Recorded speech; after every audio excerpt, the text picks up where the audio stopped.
What is Tawaf in Islam? Complete guide.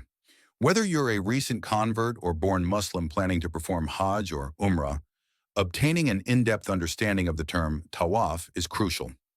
Every time you proceed to the house of Allah for performing either greater or lesser pilgrimage, you'll be required to deliver Tawaf.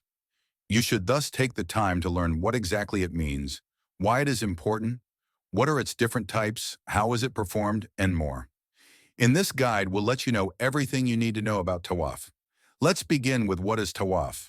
What does Tawaf mean? The term Tawaf is derived from the Arabic verb tafa, which means to encircle something or to walk around something.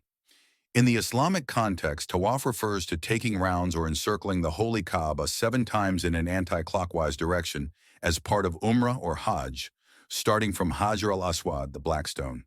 It's among the most significant obligations of both Hajj and Umrah, without which the greater and minor pilgrimage would be incomplete.